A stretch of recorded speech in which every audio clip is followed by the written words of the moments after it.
það verður viðvarandi ástand að 20% af olíubirgðum heimsins kemur ekki að markað,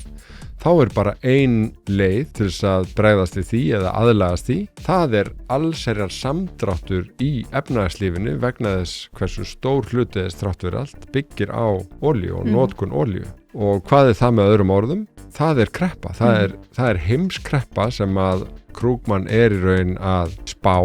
ef að ekkert breytist. Menn reyndu allavega að hafa fyrir því að reyna að sýna fram á að þeir hafi víst verið að fylgja reglum eða einhvern veginn að útskýra af hverju það gátu það ekki. Þú veist, það pínu farið svona eins og staðan núna hjá núverandi stjórnvöldum í Bandaríkjunum. Velkomin á Flekaskil. Við ætlum hér að taka upp þátt 4. Ég heiti Þórdís Kolbrún Reykfjörð Gylfadóttir. Og ég heiti Dagur B. Eggertsson. Við ætlum að taka fyrir stríðið í Íran og spegla það svona við Bandaríkin, Evrópu, samskipti Bandaríkin og Evrópu, önnur svæði í nágrenni við Íran, efnahagsleg áhrif, geopólitísk áhrif og þar fram eftir göttunum. Já, í raun svona sýnir atburður á síðustu vikna, bæði það sem hefur gerst en það sem hefur ekki gerst líka á alþjóðasviðinu, og þá ég að tala bara aðkomu Sameinuðu þjóðanna og öryggisráðsins, sýnir bresti í alþjóðakerfinu. Þannig að og þetta auðvitað bara atburður á sem vindur fram eiginlega á hverjum degi. Já. Hvar viljum við byrja? Eigum við ekki bara byrja kannski aðeins á spurningunni, þú veist, þessi árás Bandaríkjanna og Ísrael á Íran. Eru þau í samræmi við alþjóðalög eða ekki? Var þessi ákvörðun hefðbundin, ef svo má segja, eða ekki? Ég held óhætt að segja að hún var það auðvitað ekki, og það var ekki, hvorki aðildarríki Atlantshafsbandalagsins voru ekki upplýst, og þetta fór ekki í gegnum Sameinuðu þjóðirnar sem auðvitað svona reglan að það geri. Það alveg rétt að það býtur ekkit á Bandaríkin þóttu séu segum að fara ekki að alþjóðalögum, af því að það verður ekki settar viðskiptaþvinganir eða aðra refsaaðgerðir að þeim, en þetta svona speglar samt ákveðin veruleika að við séum svona þess að fjarlægast reglurnar meðal annars í því hvernig stríður og háða eða hvernig átök hefjast. Já, það margt sérstakt við þetta. Í fyrsta lagi að þá þetta árásir sem hefjast í miðjum viðræðum milli aðila sem óvinnlegt, en hefur þó gerst núna tvisvar í tilviki Íran. Það ber ekki alveg öllum saman hver tekur ákvörðunina, auðvitað það formlega Bandaríkjaforseti Bandaríkjamegin, en utanríkismálaráðherra Marco Rubio svona lét að því liggja að þeir töldu að Ísrael væru að hefjast handa, þannig að það veri kannski bara eins gott að vera með. Það sem líka mjög sérstakt að það var ekki leitað neins samráðs eða kalla eftir stuðningi frá svona hefðbundnum bandamönnum Bandaríkjanna. Nei. Og síðan þetta auðvitað stríð sem einkennist af því sem við höfum séð undanfarna áratugi, að þetta fyrst og fremst lofthernaður. Það Bandaríkin hafa ekki verið að setja hermenn á land eða varpa þeim niður í falliðum nema bara tengslu björgunaraðgerðir. En auðvitað það síðan óvinnilegt að svörin eru ekki á þessu hefðbundaformi heldur með drónum og svona tegund hernaðar sem við höfum kannski fyrst og fremst séð í Úkraínu. Og þetta hefur raun teiknað upp já, í raun bara margt nýtt, en það sem kannski við sjáum ekki, sem að líka svolítið hrópar á mann, að bæði eru svona viðbrögð leiðtoga Evrópu allavega fyrst sinn hikandi, þeir eru svona fálmandi, Sameinuðu þjóðirnar nánast gleymast í umræðinni. Maður heyrir ekki mikið það að sé kallað eftir fundum í öryggisráði Sameinuðu þjóðanna þó að sjálfsagt hafi einhver gert það svona formlega. Til þess að hafa gert það í raun. Kannski. Já, en ef maður skoðar svona fyrirsagninnar að þá er það ekki það fyrsta sem að fólk setur fram. Nei, sem segir sína sögu. Það segir nefnilega sína sögu og við förum það yfir það kannski hér á eftir einhvern veginn af hverju það er undanlegt.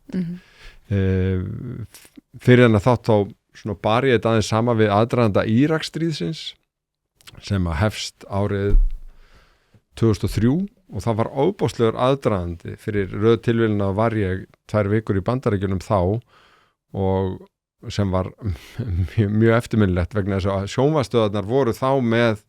svona eða bara trommuslátt. Það var bara countdown to war í margar vikur sem bara föst fyrirsögn hjá CNN eða hvort það var Fox eða bæði. Allir voru einhvern veginn svona bara undirbúa sig fyrir stríð en á sama tíma að þá voru Bandaríkjamenn að leita til bandamanna sinna, leita eftir stuðningi fyrirfram og þáttöku og þáverandi utanríkisráðherra Colin Powell, hann fer sem var frægt að því að allur heimurinn horfði á því sjónvarpi, hann fer fyrir öryggisráð Sameinuðu þjóðanna og reynir að færa rök fyrir því að það séu efnavopn í Írak sem að Saddam Hussein sem þá var leiðtogi Írak væri líklegur til þess að nota gegn íbúum landsins eða öðrum og sem svo aldrei fundust en þetta var enga síður á allt annan hátt tilraun til þess að fara eftir þeim leikreglum sem setta voru upp eftir síðari heimsstyrjöld þar sem að öryggisráð Sameinuðu þjóðanna hefur í raun eitt vald til þess að fallast á hernaðaraðgerðir nema í beinu sjálfsvarnarskinni. Já. Og það þá auðvitað snýrst málatilbúna Bandaríkjanna það að halda því fram að Írak væri að koma sér upp gereyðingarvopnum og ég man síðan eftir því þegar Jake Sullivan sem að ég nú ekki gjörn á að vitna í var mættur í pontu fyrir Úkraínurásina fyrir hönd Joe Biden og sagði þar einfaldlega beint út það hefur verið logið að ykkur úr þessari pontu en við byggjum ykkur að hlusta það sem við erum að segja Rússar eru undirbúa innrás og það er líka áhugavert að maður hugsa tilbaka sko öldu mótmæla mjög víða þú veist, gagnvart stríðinu í innrás í Írak maður sér þetta ekki núna og meiri segja, ég meina þessi árás á skóla, þar sem að fjöldin allir af skólastúlkum létust, þú veist, það var háfaði svona í smá stund svo bara einhvern veginn þannig að það er ótrúlega, mér finnst svona svolítið áhugavert hvað það er þó rólegt yfir þessu og við kannski komum betur inn á eftir en það eru auðvitað margir sérfræðingar sem eru að reyna að segja okkur að svona, ég ætla ekki að segja kannski flóðbylgjan en svona afleiðingarnar efnaðslegar og á aðfangakeðjur og allt þetta eigi raun ennþá eftir að koma fram þannig að það er spurning hvort að það breyti eitthvað því hvernig fólk upplifir þetta. Já, ég held að þetta pólitíska samhengi að það litist augljóslega og kannski með réttu að einhverju leiti af því að klerkastjórnin á sér mjög fáa formanlendur eðlilega. Þeir sem tala mestri þekkingum Íran segja að alltaf 80-90% landsmanna sé á móti stjórninni og í byrjun árs þegar voru fjölda mótmæli til þess að krefjast breytinga vegna þess að efnahagur landsins er í mjög erfiðum málum og hefur verið lengi að þá brást stjórnin við, með í raun fjöldamorðum á mótmælendum, varnarlausum mótmælendum. Þannig að einhvern veginn, ég held að mörgum hafi liðið þannig að einhvern veginn eitthvað þyrfti að gera eða að ástandi væri að mörgu leiti óbærilegt. En það breytir ekki hinu að þarna er farið fram án samráðs og án undirbúnings og það á ekki bara við alþjóðakerfið heldur líka Bandaríkjaþing og maður veltir fyrir sér og það er svona kannski bara klassísk frjálslynd hugsun að bara gagnið sem það gerir að einhver þurfa að færa rök fyrir máli sínu þar sem einhver er að hlusta gagnrýnið og spyrja spurninga hvort sem það er nú í bara í þingnefnd sem hljómar svona formalistarlega eða annar staðar, held ég að sé mikilvægt skref og hvað þá öryggisráð Sameinuðu þjóðanna. Já, ég líka hjá eftir að Rory Stewart hefur verið að segja sko, þú veist, þetta að veifa sko röngu tré eða engu. Þú veist, þeir stjórnvöld í Bandaríkjunum virðast ekki einu sinni telja sig þurfa að hafa neina, ég meina ástæðin sem hafa borið fyrir sig eru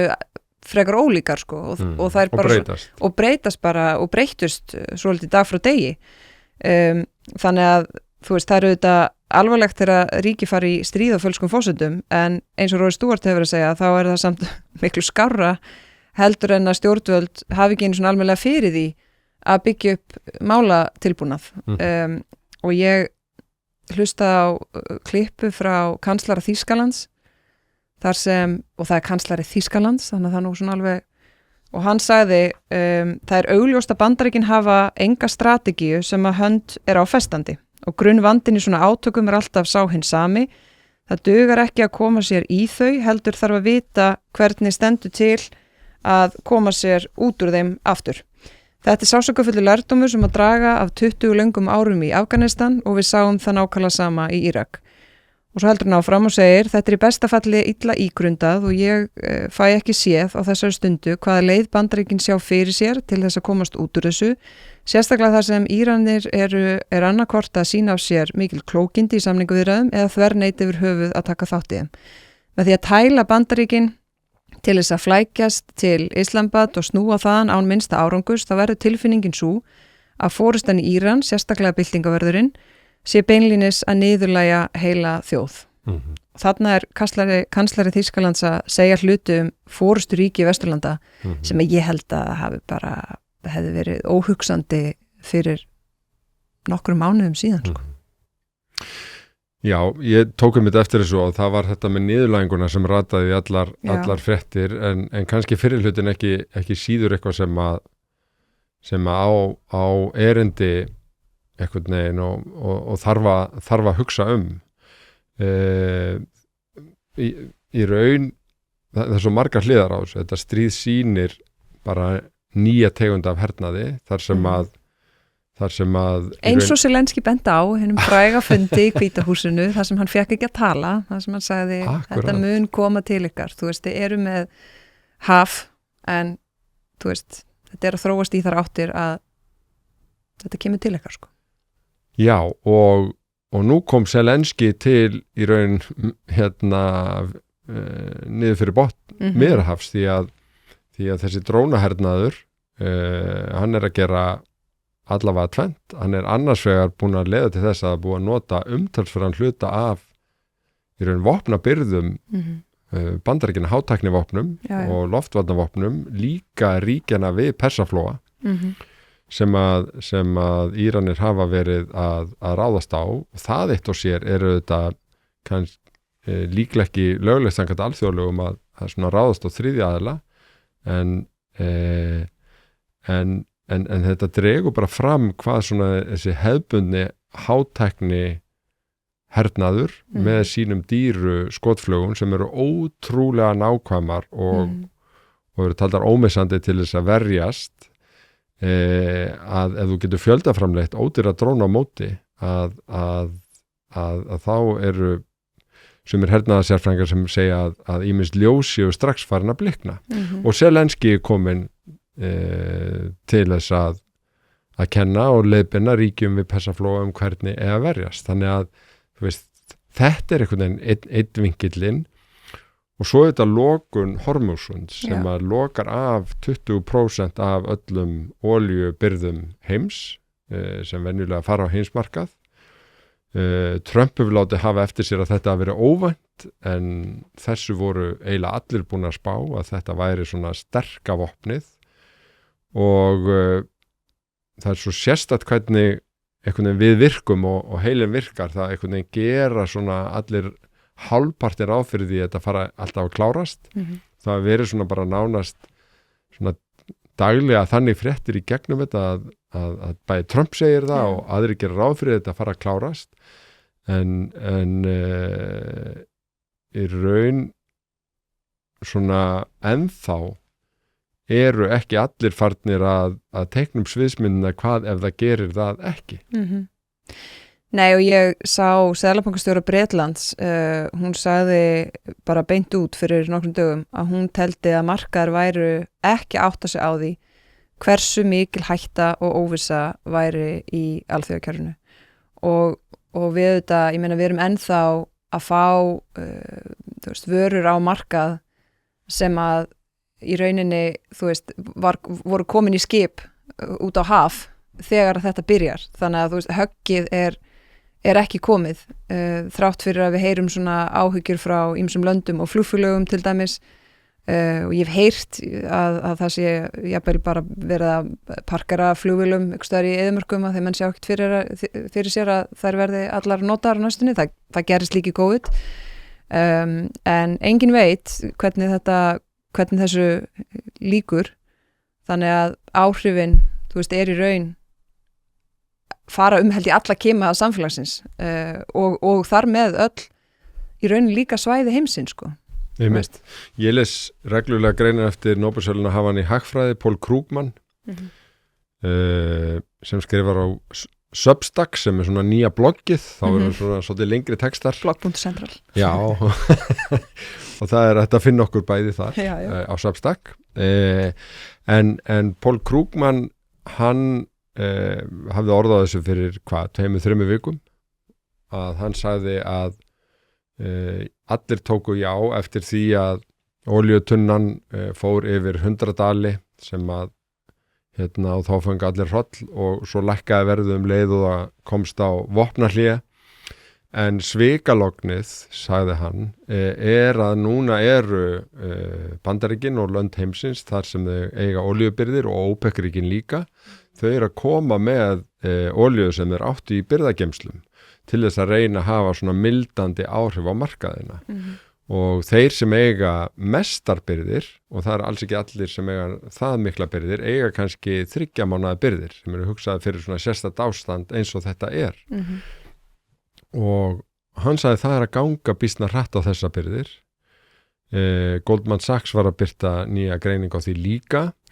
og þá ítrekkaði Paul Krugman í raun bara þessa greiningu sína sem að ég vil að bara hvergi séð annar staðar að ef að þetta ástand var í meir en 3 mánuði sem er bara svona einföld hagfræðileg nálgun og það verður viðvarandi ástand að 20% af olíubirgðum heimsins kemur ekki að markað, þá er bara ein leið til þess að bregðast við því eða aðlagast því. Það er allsherjar samdráttur í efnahagslífinu vegna þess hversu stór hluti þess þrátt fyrir allt byggir á olíu og notkun olíu. Og hvað er það með öðrum orðum? Það er kreppa. Það er heimskreppa sem að Krugman í raun að spá ef að ekkert breytist. Og sama tíma þá sjáum við raun ákveður svona alvöruleysi birtast í því að sko Bandaríkjamenn segja að við þurfum enga olíu úr Hormúsundi. Það er bara Asía og Evrópa sem þurfum það, þannig að það er bara þeirra vandamál og þeirra að leysa. Já, gangi ykkur vel. Og það er kannski einn ángi sem að af þessu máli að það er hvað sko orðræðan og svona skeytasendingarnar, þú varst að vitna þarna í Merz, en bæði Trump og þetta Pete Hegseth stríðsmálar á þeirra Bandaríkjanna hafi raun ekkert sparað sig í skeytasendingum gagnvart Evrópu. Nei, vegna þess að Evrópa og Evrópu þjóður hafi ekki komið inn í þetta stríð með þeim og það hefur verið setta spurningamerki við NATO, það hafa Trump hefur kallað eftir því að evrópskar freigátur leysi hnútin við Hormúsund og svo framvegis. Já, og aðeins svona kannski hliðapunktur en samt held ég lykilatriði að sko þegar að Bandaríkin hættu að styðja við Úkraínu fjárhagslega að þá þurfti Evrópa að rísa upp og taka í rauninni það sem, þú veist, í peningum það sem að Bandaríkin hefur gert og Bandaríkin auðvitað geta líka skaffað aðstoð sem að bara ekki í höndum Evrópu að gera og þá var svona hagsmunamatið þannig og auðvitað út frá birgðastöðu og framboðsgetu og öðru að Evrópa myndi kaupa vopnin af Bandaríkjunum, borga fyrir þau og síðan eru þau send til Úkraínu. Síðan hafa verið að koma svona meldingar það að það kannski, þau verði kannski ekkit afhent eftir pöntunum af því að Bandaríkin þurfi að nota þessi sömu vopn í Íran og þar í kring. Síðan nú bara staðfest frá Eistlandi þar sem að Eistar voru að kaupa grundvallar vopn frá Bandaríkjunum. Það sem þeir hafa núna fengið meldingu frá einmitt Hegseth stríðsmálaráðherra Bandaríkjanna að þau verði ekki afhent samkvæmt plani fyrr en stríðinu lýkur sem sagt í Íran og það að minnstakosti stigsmunur á því að kaupa vopn til stuðningsríki sem að þó ekki NATO-ríki og síðan að bara einn nánasti bandamaður Bandaríkjanna, ríki sem að sko, myndi ég nú segja svona talsvert berskjaldað út frá landfræðilegu stöðu sinni og sögu og öllu slíku og land sem að verja hæstu svona hlutfalli af verga landsframleiðslu þannig að í sko út frá tali Bandaríkjunum hverjir eru raunverulegir bandamenn, það eru þeir sem að verja mestu í varnarmál og þá Eistland þar með efstu sætin og þeir fá meldingar að þeir fá það ekki og þá, þú veist, þetta auðvitað hefur líka áhrif á það þegar spurt hvernig samskiptum raunverulega háttað? Þú veist, hversu traustur bandamaður og einmitt, þú veist, þegar Bandaríkin hafa beðið og ekkert alltaf kurteislega Evrópu vinsalegast að sko eyða öllum peningunum sínum í Bandaríkjunum til að styðja við iðnaðinn þar og kaupa vopnin þar bæði til þess að senda til Úkraínu og fyrir sig sjálf. Þegar að síðan bara það virðist ekki vera hægt að menn virðist ekki alltaf standa við það sko. Þá, þú veist, þannig að það líka svona tenging við bara Atlantshafsbandalagið, samstarf ríkja og það allt saman sem ég held að sé frekar ískíkilu þróun sko. Já og þetta þá líklegt til að leggjast á sömu sveif og við vorum svolítið að ræða í síðasta þætti bara einhvern veginn svona flekaskilin innan NATO að fleiri og fleiri leiðtogar NATO-ríkja innan Evrópu að líta ekki bara á það sem eitthvað svona verkefni sem leiði af svona breyttir stefnu Bandaríkjanna að efla varnir Evrópu, efla hergagniðinað og eigingetu heldur það bara bráðaverkefni nánast sem að þurfa að flýta og kannski ekki tilviljun bæði þar sem að þú ert að hafa eftir sko Þýskalandskanslara en þessar fréttir sem ég man ekki hvað við nefndum í síðustu viku og Wall Street Journal og öðrum þar sem sagt frá þessum samtölum svona kannski á óformlegu vettvangi hvernig þetta flýta för og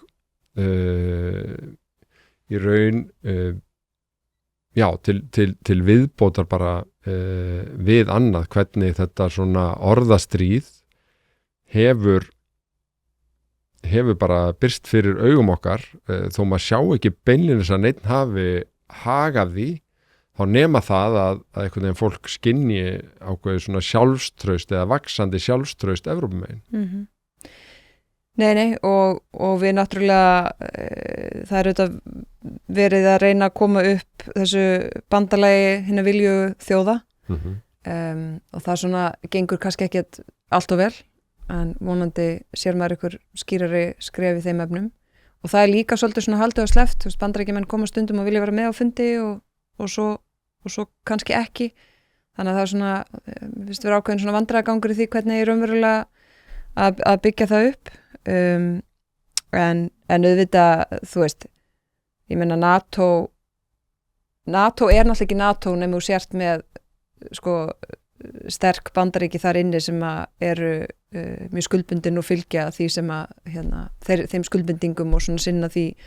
hlutverki sem þau hafa sinnt í alla þennan tíma þótt að vera einhverjar sko áherslubreitingar og annað, þú veist, ef það er einhver grundvallabreiting þar á þá bara erum við að, þú veist, tala um eitthvað annað fyrirkomulag en þetta er allavega svona viðbótar óvissu þættir sem að hlaðast ofan á allt hitt. Já, og við erum eiginlega stödd í svona miðra atburðarás, augljóslega varðandi Íran, en líka áhrifin af Íran stríðinu. Já. Það lag út minnisblað, einhver staðar innan úr Pentagon virðist vera, það sem einhver virðist að beða það að einhvern veginn kortleggja hvaða til svona nánast hefndaráðstafana væri hægt að grípa gagnvart Evrópu þjóðum sem að ekki spiluðu með í þessu, atriði eins og það að hætta í raun stuðningi við eignarhald Breta á Falklandseyjum var eitt, sem er bara stórpólitískt í sjálfu sér, og sérstakar aðgerri gagnvart Spánverjum sem hafa auðvitað verið kannski svona hvað skýrastir í sínum málflutningi og tóku til dæmis alveg fyrir að herstuðar á Spáni yrðu notaðar. Þannig að þetta er allavega minnisblað, þetta er allavega fréttir, og ég tók eftir því að Bretar brugðust við formlega og höfðu greinlega ágjur að þessu. Hvað heldur þú? Hvað er í gangi? Já, ég meina, ég sá nú bara viðbröðum við því að þeirri hugmynd að Spánn yrði bara drekin úr NATO. Þetta virkar auðvitað ekki þannig, það gerist ekki. Og ég held að öðru leiti, þú veist, það er augljóslega ekki að fara að gerast og sé ekki mjög raunhæft. En að því við erum að nefna Spán, það er kannski ágætis leið inn í umræðu alþjóðakerfið og Sameinuðu þjóðirnar í þessu sambandi, því að enginn hefur verið kannski skýrari í þeirri afstöðu en Pedro Sánchez að segja að þetta eru ólöglegar árásir, þetta er brot á alþjóðalögum, hann segir þetta alls konar aðra hluti eins og þetta sé óþarfa stríð og hann segir nei við niðurrifi alþjóðakerfisins eins og hann orðaði það, og er þá að meina kannski það sem við nefndum í upphafi að aðkoma Sameinuðu þjóðanna og öryggisráðsins að þessum aðgerðum setur bara risastórt spurningamerki við það að það uppfylli kröfur alþjóðalaga beitingu vopnavalds og segir manni ýmsu leyti hvert við erum komin varðandi virðingu fyrir því kerfi öllu saman. Já, og eins og nefndum í byrjun líka að það er ótrúlega lítill hluti af umræðinni sem að mér finnst svona að segja sínu sögu það hvert við, þú veist, erum komin í þessu. Sko, það er samt alveg mikilvægt bara þannig að sé svona ákveði jafnvægi í þessu hér. Ég meina, við ræddum hérna hvernig klerkastjórnin kemur fram við borgara sína sem er með öllu óverjandi og viðbjóðslegt. Og þannig að, þú veist, það var svona í hálfan dag var það einhvern veginn ástæðan fyrir þessari árás sem síðan virðist ekki hafa verið ástæðan og síðan var auðvitað, ég meina það er alveg ekki þetta líta fram hjá því að Íran var auðvitað alveg komið langt í auðgun úrans og þeir voru komnir með töluvert efni sem var auðga nálægt mörkum sem að þarf til að búa til vopn. Þannig að þú veist, það er langt umfram það sem þarf fyrir lögmætt not og það er ekkit umdeilt, held ég að Íran hafi verið komið á þennan stað. Það var í smástund líka einhvern veginn ástæða fyrir þessu, en svo ég veit í alvörun ekki alveg hver ástæðan er og það hefur ekki verið skýr lína í því og í raun má segja að sama hvað ástæða ef einhver ein hefði verið valin eða tvær og menn hefði haldið sig við þær, að þá þarf þetta formlega ferli og það er ekki bara fyrir formalista sem það er mikilvægt, heldur það þarf að vera einhver ordnung, sko, það þarf að vera, þú veist, það þarf að fylgja grundvallarreglum í því kerfi sem á að halda og líka í stríði og þegar að ákvarðanir eru teknar að ráðast í annar ríki með, þú veist, einum með öðrum hætti af einn eða annari ástæðu og það bara hafi ekki verið gert segir sína sögu og viðbröðin við því að það hafi ekki verið gert segir líka sína sögu en þar er forsætisráðherra Spánar vissulega skýrar en margir aðrir og það er alveg spurning hvernig það eldist, þú veist, ég meina sumir bara einhvern veginn afskrifa hann af því að hann er vinstri sinnaður stjórnmálamaður og ég heyri það alveg, þú veist, í kringum mig og ég held að bæði Spánn hefur verið svona á aðeins annari línu heldur en mörg Evrópuríki í ýmsum málum svona undanfarin misseri. Það er örugglega samblanda af sögu, staðsetningu, áhrif. Við erum alltaf að tala að svona syðri hluti Evrópu sé ekki nægilega innvinklaður og svona taki ekki nægilega alvarlega hvað er að gerast í Austur-Evrópu, jafnvel hefur áhrif á norður hluta Evrópu og svona. En við erum mjög oft gagnrýnd, oft með réttu, á að við sýnum því ekki nægan skilning og með þá stuðningi og aðgerðum hvaða veruleiki er þarna og þó sérstaklega komin til dæmis til Tyrklands, inn í NATO. Þeirra umhverfi er töluvert annað heldur en okkar og það er ekki svo það sé ekki áskorun sem fylgja því, þannig að kannski er þessi lína, ég er vissum að hún mótist líka bara af umhverfinu og svona innanlands pólitík og bara hvernig þú horfir á heiminn og metur, býtu hvaða afleiðingar getur það haft þegar að hlutinni fari í skrúuna í kringum okkur og þá eru náttúrulega þeirra nágranni bara annað heldur en nágrann okkar hérna á Íslandi Já, þú talar að svona í kringum þig sé einhverju sem afskrifan Örugglega minna í kringum þig Já, í kringum mig er það kannski þvert á móti að mörgu fólki finnst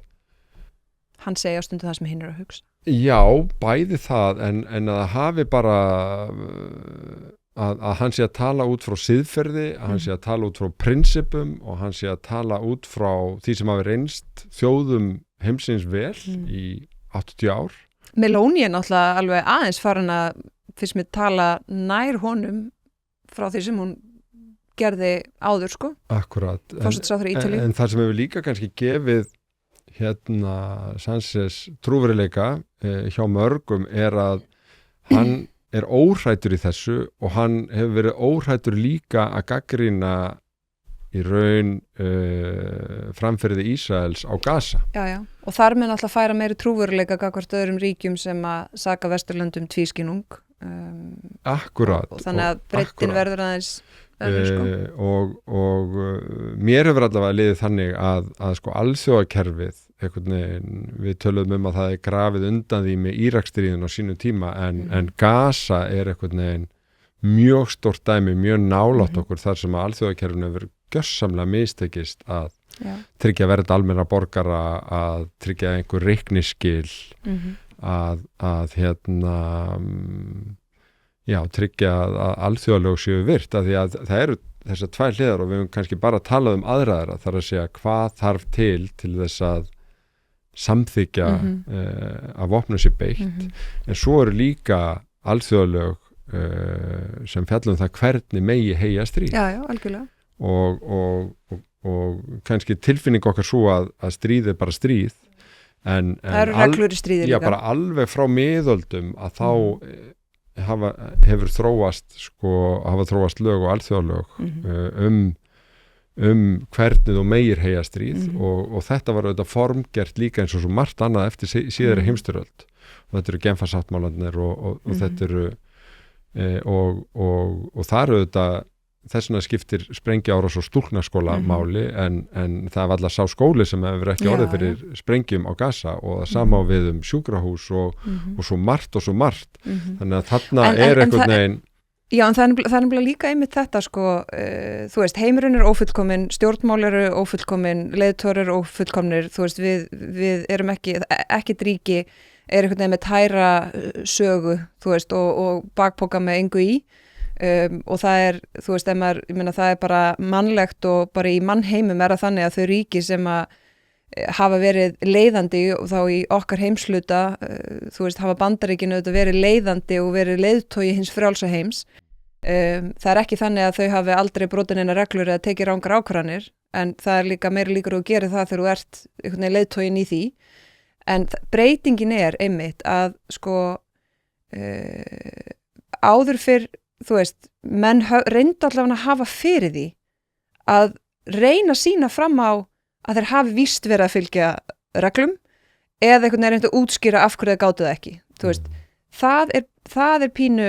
farið svona eins og staðan er núna hjá núverandi stjórnvöldum í Bandaríkjunum og þetta dæmi skóla. Ég meina skólar hafa verið sprengdir í Úkraínu. Sjúkrahús hafa verið sprengd í Úkraínu. Ekki óvart, heldur viljandi. Og við höfum fordæmt það. Þannig að þannig að þegar að sko ef að þau sem svona byggðu svolítið upp kerfið sem eru þetta líka gagnrýni á kerfið að það þurfi að svona ná jafnvægi í áhrifum og völdum inn í þessu kerfi því að þetta hafi verið byggt upp af, þú veist, þeim ríkjum sem það var byggt upp af á sínum tíma, en þegar að sko stóru leiðandi ríkin sem hafa leitt þetta kerfi og svona svolítið haldið því uppi og reynda, þú veist, tryggja að það haldi, ef að þau ætla ekki að fylgja því, þá verður svo hólur hljómur þegar að við síðan gagnrýnum, þú veist, háttsemi, stríðsglæpi, árásir á saklausa borgara og svo framvegis annars staðar, þú veist, og hvert erum við þá komin? Þú veist, ég meina það voru þetta ríkar ástæður fyrir því að jú, þetta kerfi var byggt eins og við erum margbúin að ræða, en líka varðandi þessar reglur, eins og það gilda reglur í stríði, alþjóðalög, þú veist, eigi alltaf við, það má ekki meina borgurum lágmarks, þú veist, matarbirgðir eða vatn eða heilbrigðis aðstoð, mannúðaraðstoð inn á svæði, alveg sama hvaða aðstæður eru uppi. Það er bara bannað og það er ástæða fyrir því að það var, þú veist, það var þannig. Og síðan má líka benda á að því vorum að tala með að segja í sínu sögu að Sameinuðu þjóðirnar einhvern veginn voru ekki virkur svona þáttakandi, þú veist, í þessum aðdraganda að við erum náttúrulega með, ég meina, staðin í öryggisráði Sameinuðu þjóðanna er náttúrulega eins og hún er, sko. Og, þú veist, það er bara mjög hryggilegt og hefur haft mjög miklar afleiðingar og óbreyttu mun hafa enn meira afleiðingar, sko. Ég fekk fest sjónarhorn á þetta eða áminningu bara á dögunum. Ég var í Ríga á vegum NATO-þingsins sem er ekki frásögu færandi nema þar veittist mér tækifæri til þess að hitta gamla þjóðréttarprófessorinn minn sem er Íslendingur, heiti Guðmundur Alfreðsson og leiddi eina stærstu mannréttindastofnun í eiginlega bara í heimi, allavega á þeim tíma Raoul Wallenberg Institute í Svíþjóð, fáir Íslendingar sem vita það, en hann á líka frábæra konu Ínetu sem er fyrirvandi dómari við Mannréttindadómstól Evrópu og núna við Evrópudómstólinn og ég var einhvern veginn með heiminn á herðum mér og hafa áhyggjur af því að það væri bara alþjóðlögin væru algjörlega uppnámi sem að ég lærði einmitt hjá Guðmundi og auðvitað öll þessi dæmi sem við erum að rekja og ég vona hann fyrirgefa mér að ég hafi það eftir honum að hann bara myndi mig á það að það væri nú enga síður þannig eins og með önnur lög að þó að ýmsir væri að brjóta þau algjörlega. Að þá gilda þau auðvitað er alheimslögreglan ekki til með sama hætti og það er erfiðar að knýja á og sækja réttlæti en enga síður sé það svo að alþjóðlögin séu til brot á þeim séu raunveruleg og kannski skiptir svolítið máli að halda nákvæmlega því til haga. Já, það er bara, ég get ekki algjörlega undir það og kannski einmitt þess vegna í því samhengi sem að mér finnst þessi breyting sem ég nefndi að Rory Stewart hafa verið að nefna, þú veist, það að menn finna ekki einu sinni sko, þörf til þess að sína allavega vilja til þess að gera það eða útskýra af hverju það hafi ekki verið hægt, þú veist, það er svona sú þróun veldur manni áhyggjum en auðvitað er það þannig að alveg eins og með innlend lög og réttaríki og allt það, þá er þetta hluti af því, en þessi tilfinning bara að maður horfi á þetta svona einhvern veginn sigla svona aðeins frá okkur, skilur og hvar, þú veist, hvar endar það eða hvernig, en ég meina, kannski hef ég nefnt það einhverjum fyrir þátt að mér finnst mjög mikill munur á því að vera sko bjartsýnn og vera áfram sko vongóður, þú veist ég er ekkit sérstaklega bjartsýn og stundum er svona, ef maður ímist gagnrýndur fyrir það eða svona, þú veist, hvað er nú með eitthvað bjartsýnan punkt, skilur en mér finnst bara munur á því að vera bjartsýnn og vera síðan sko, þú veist, ég er ekki búin að missa alla von, ég meina þá væri ég nú bara ekkit að standa í þessu hlaðvarpi eða í stjórnmálum yfir höfuð eða fara til annara verka til að halda upp í hagsmunum Íslands og tala fyrir, þú veist, málstað en þú veist, þetta lítur ekki sérstaklega vel út, sko. Þannig að þá er það bara undir okkur öllum komið. Ég kann eitt bjartsýnt dæmi, bara frá síðustu vikum. nefnilega það að mest... Þetta er svona bjartsýnshotn. Já, við erum með bjartsýnishotn. Eitt mest óskiljanlega, eða svona eitt óskiljanlegasta mál sem að ég hef lesið eftir ég tók sæti á þingi var samþykkt daginn. Já. Það var nefnilega mál sem að var bara runa af hnitsetningum, bara heilli síðu, bara einhverju svona GPS-punktar. Nema hvað að þetta mál sem lét lítið yfir sér, þetta var svona ávöxtur af 25 til 30 ára vinnu á vettvangi alþjóða hafréttarstofnunarinnar. Já. Þar sem að verið að ná samkomulagi og eins og hlustendur heyra með mjög mikið þolinmæði, vandvirkni og svo framvegis og hundruðum GPS-punkta hvernig ætti að útkljá landgrunn Íslands, hvað það er vítt og breytt. Meiri háttar hagsmunamál fyrir okkur? Meiri háttar hagsmunamál og í raun fáir sem nánast fréttu af því að landgrunn Íslands með öllu sem því fylgir var að stækka ef ég man rétt 40% með samþykkt þessa þingmáls en það hangir á því að við getum treyst því að þjóðir heims og aðrar þjóðir virði alþjóðalög og í þessu samhengi hafréttin og það eru auðvitað svona hliðarsaga sem er að Bandaríkin hafa aldrei fullgilt hafréttarsamningin en hafa virtan og verið virkir þáttakundur þarna þannig að við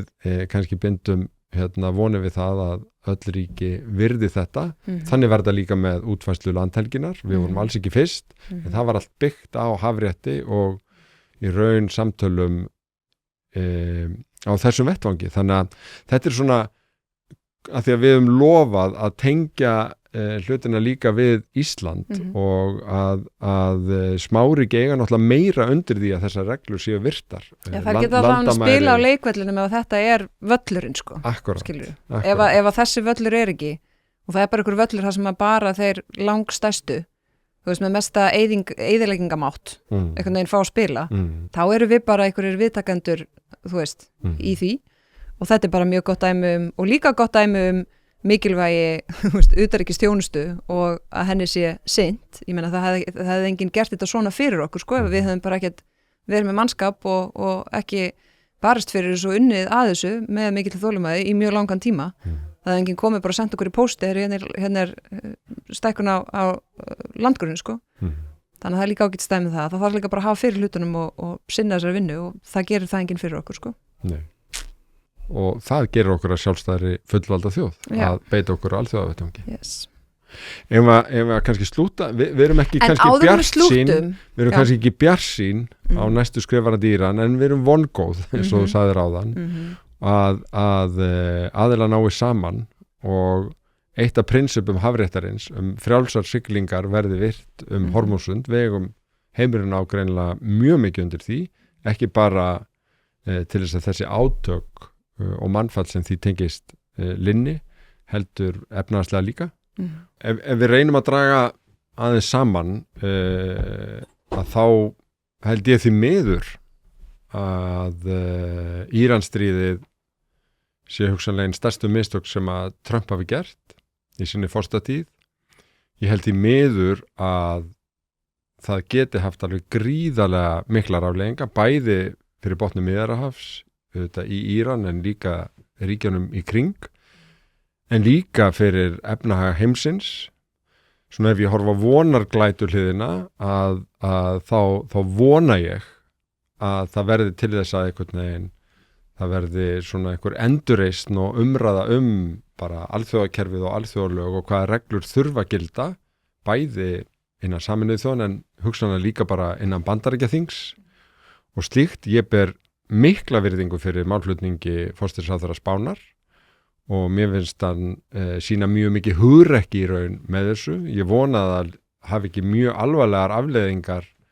innan NATO. Ég held að eina leiðin þar sé að einhvern veginn Evrópustóðin styrki sig og gera það hratt. Þannig að við erum auðvitað í bara miðri atburðarás. Já, það sem að maður, eitt af því sem maður hefur auðvitað áhyggjur af er að þú veist, í svona aðstæðum að þá eins og einn vinur minn hagfræðingur sagði, sko, heimurinn verður fátækari. Þú veist, það eru afleiðingarnar og það er ekki takt að, það er ekki töfralausn á því. Það er bara heimurinn verður fátækari. Og það sem maður hefur þá auðvitað áhyggjur af að það, þú veist, ef að við sjáum ef þetta verður eitthvað svona áföll, þú veist, eitthvað kreppa, eitthvað rofa okkur svona aðfokkakeðum og hlutirnir einhvern veginn raunverulega riðlast, þú veist, í því tilliti, að þá það allt, sko, því miður mjög góð fræ sem að ýta undir frekari óstöðuleika. Þú veist, auðvitað í, sko, á þeim svæðum þar sem að bara staða fólks miklu, miklu lakari, þar sem að það bara stendur upp og fer, en líka, þú veist, í Bandaríkjunum, í Evrópulöndum og annar staðar, ég meina Japan og svo framvegis. Þannig að það aldrei gott veganesti, þú veist, inn í tíma sem eru erfiðir fyrir og þá verður, þú veist, það sem að ræðist auðvitað að þá verður fókusun ekki á, hvað með alþjóðlög, hvað með alþjóðlega kerfi, hvað með leikreglurnar, heldur bara, hugsa fólk bara, ég bara finn fyrir þessu í eigin fjárhag og ég bara ekki hress, sko, þú veist. Það það sem að, en við sjáum líka inn í Bandaríkjunum að almenningur í Bandaríkjunum náttúrulega ekkert mjög peppaður yfir þessari hegðun og þessum ákvörðunum, sko. Og við sjáum líka bara, við höfum fordæmi eins og Sýrland, sem að leita ekki bara til hörmunga og mjög mikil erfiðleika þar, heldur í raun líka til þessa mikla flóttamannastraums, meðal annars til Evrópu, þó að hafið þetta fyrst og fremst verið til næstu nágrannlanda og kannski við endum þetta, þú veist, auðvitað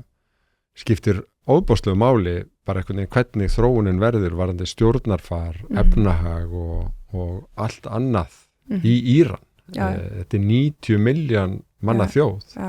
og ætti raun að hafa alla burði til þess að geta blómstrað eins og hún hefur gert á mörgum öldum. En því miður ekki tilefni til mikillar bjartsýni þar, sko. Ég meina, hvorki klerkastjórnin byltingavörðun það engin, þú veist, og meðan að það ekki miður heldur maður að þeir hafa verið að styrkjast ég sammála því, sko, ég nefnilega sammála því og það svolítið það sem að Merz var líka að segja og fleiri hafa verið að segja var væntanlega ekki planið hjá Bandaríkjastjórn og í slíkum aðstæðum þá hefur almenningur í Íran bara, það engin gluggi, þú veist, það hafa bara ekki burði, rými til þess að kalla fram breytingar, sko. Það helst að maður hafi fengið von þegar maður hefur séð að konur í Íran hafa tekið til sinna ráða, farið út á götur og emt til einhvers, en maður ekki... Það ekki meira rými fyrir það núna en var fyrir þessar ára, sko. En við ætlum samt að enda á vonarnótum eða hvað. Við allavega vonum að úr þessu rætist þó að við séum ekki endilega bjartsýn. Ég held að það sé rétt. Og þú ætlaðir að eiga ódöðlegu lokaorð. Já, sem eru þau að við erum náttúrulega ekki á heimavelli Flekaskila. Nei. Heldur erum við hér í þessu stúdíói. Já. Vegna þess að pródúserinn okkar, hann Þórarinn, Tóti í einni pælingu. Já. Hann sleit hásinn. Þannig að við erum hér og erum mjög þakklátt honum að stönglast hérna á hækjum. Á öðrum fæti. Þannig að mér er bara mikilvægt að það komi fram og senda bata kveður á Tóta. Já, og allir hinir gera það líka. Já. Sem er að hlusta. Takk.